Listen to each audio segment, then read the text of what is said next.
नमस्कार विद्यार्थियों, स्वागत है आपका हमारे YouTube चैनल सूर्य साइंस क्लास में। आज आपको हम बताने वाले हैं कक्षा 10 भौतिक विज्ञान से बहुत ही महत्वपूर्ण न्यूमेरिकल्स, जो आपका हर वर्ष 4 से 5 नंबर का आपका बोर्ड परीक्षा में पूछाता है।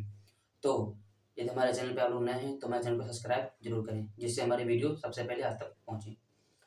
बिना देरी के हुए अपने वीडियो को शुरू करते हैं और आपको बताने वाले हैं कि जो न्यूमेरिकल्स होते हैं उनको हम किस तरह से लगाते हैं, एकदम आसान भाषा में। ठीक है, जैसे कि आप देख सकते हैं, हमने आपके सामने एक न्यूमेरिकल्स लिखा हुआ है। सबसे पहले न्यूमेरिकल्स को किस तरह से करते हैं वो आपको हम बताएंगे तरीका। तो जब हम सवाल को लगाते हैं, न्यूमेरिकल्स को लगाते हैं, तो सबसे पहले हमेशा हमको ये देखना पड़ता है कि जो हमारे न्यूमेरिकल्स होते हैं उसमें मान किस चीज़ का दिया होता है। सबसे पहले हम इसको आराम से पढ़ेंगे, अच्छे से पढ़ेंगे, कोई गलती नहीं होनी चाहिए। जब इसको पढ़ लेते हैं तो हमें ये पता लग जाता है कि इसमें मान दिया किसका गया है और निकालना क्या है। एक एक करके हम इस सवाल को पढ़ते हैं। देखिए, लिखा हुआ है कि एक अवतल दर्पण की वक्रता त्रिज्या। ठीक, कोई हमारा एक अवतल दर्पण है। आपको पता है जो अवतल दर्पण होता है, इसका फिगर ये हमारा हो गया चित्र इसका, किसका? अवतल दर्पण का। तो एक अवतल दर्पण की जो वक्रता त्रिज्या दी गई है, जो एक अवतल दर्पण होता है उसकी जो त्रिज्या दी गई है, त्रिज्या किसे बोलेंगे?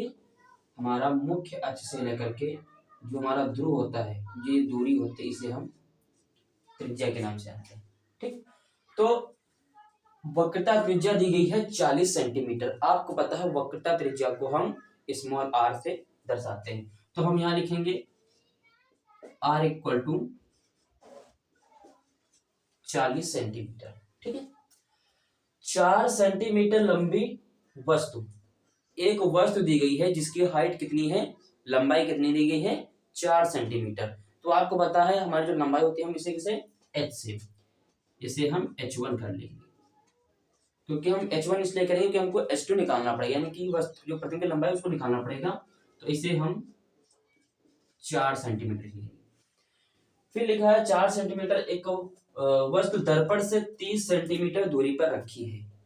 अब एक अवतल दर्पण है जिसकी त्रिज्या आपको दी गई है 40 सेंटीमीटर, आपने लिख दिया।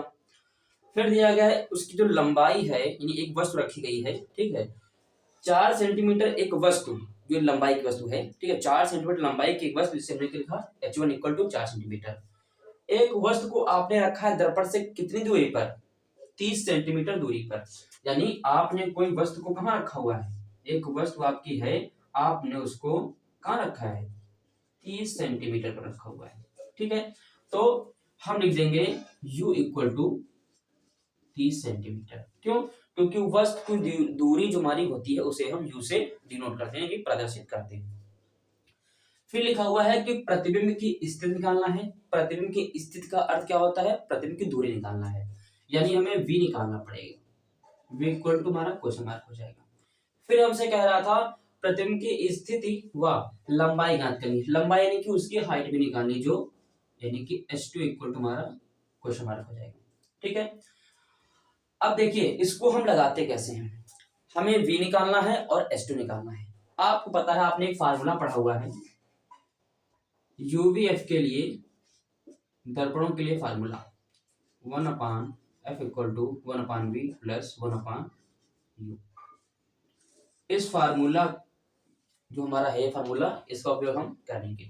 ठीक है, तो अब सबसे पहले जो बात मैं ध्यान देने वाली है, जो ये मान होते हैं इनका जो आपका पॉजिटिव नेगेटिव यानी कि प्लस माइनस, तो जितने मान हमारे बाईं ओर होते हैं ये माइनस, इधर हमारे पॉजिटिव होते हैं।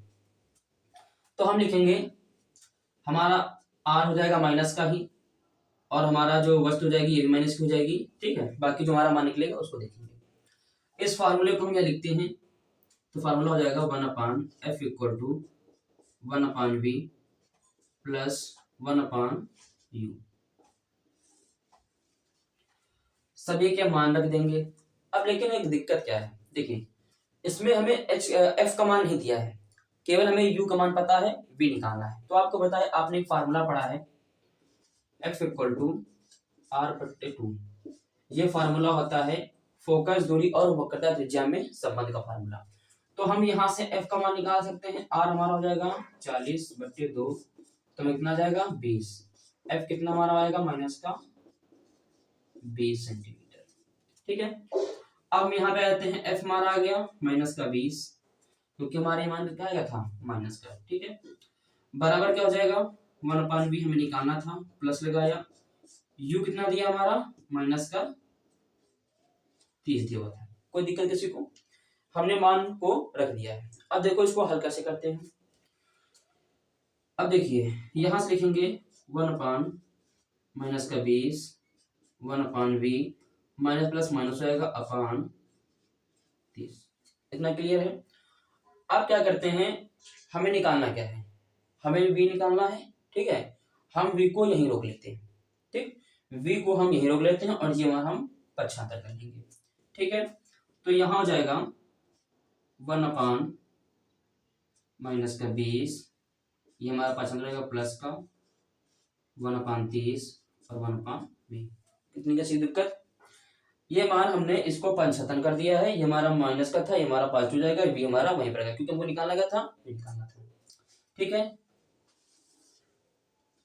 आगे देखिए, अब हमको करना क्या है, देखिए हमको v निकालना था, अब इसको हमें हर बराबर करना पड़ेगा क्योंकि हल करने के लिए इसको हमें हर बराबर करना होगा। ठीक है, तो इसे हम क्या करेंगे, इसे हम जो हर है ऊपर नीचे गुणा करा देंगे, इसमें 3 से करा देंगे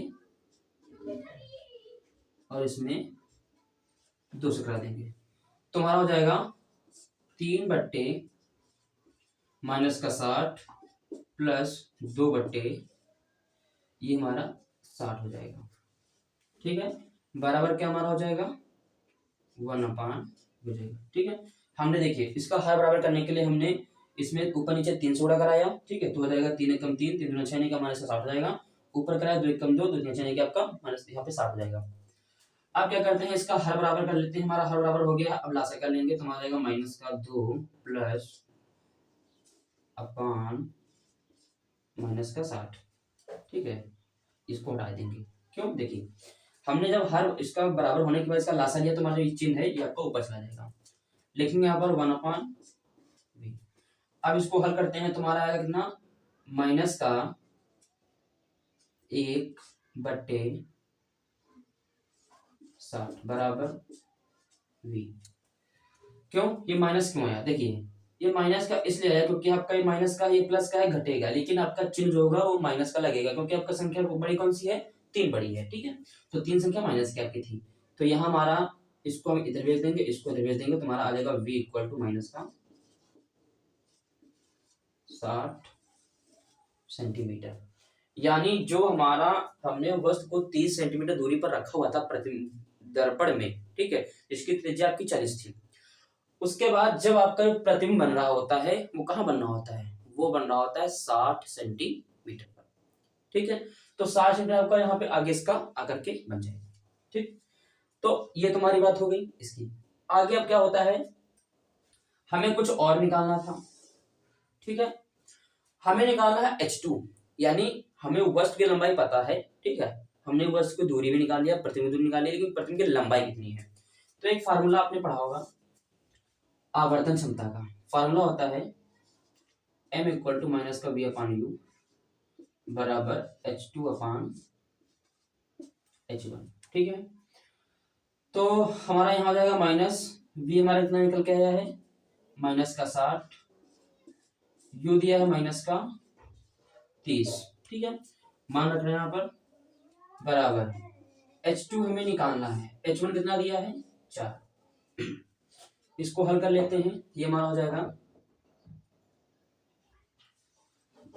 60 बट्टे 30।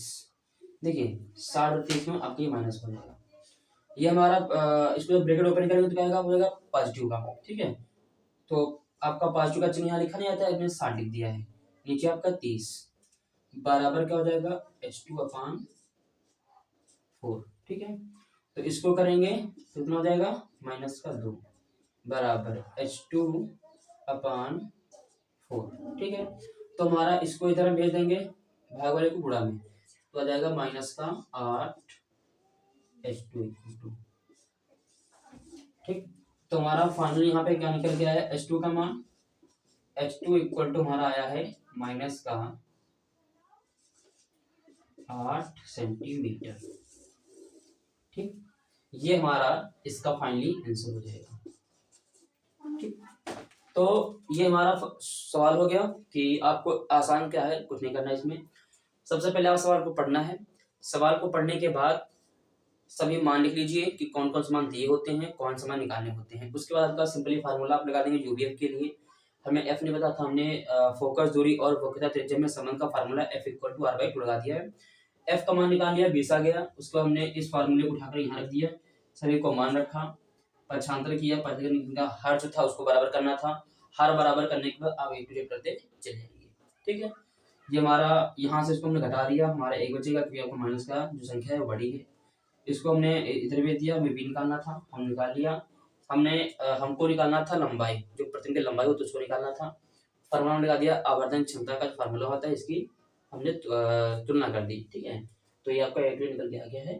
तो आशा करते हैं कि ये सवाल आपको समझ में आया होगा। इसमें आपको कोई भी ऐसी गलती आपको या टेंशन कोई नहीं होनी चाहिए, क्योंकि आपका सवाल बहुत आसान था और आसान भाषा में आपको हमने समझाया है। ठीक है, तो आज के लिए इतना ही, मिलते हैं अगले वीडियो में।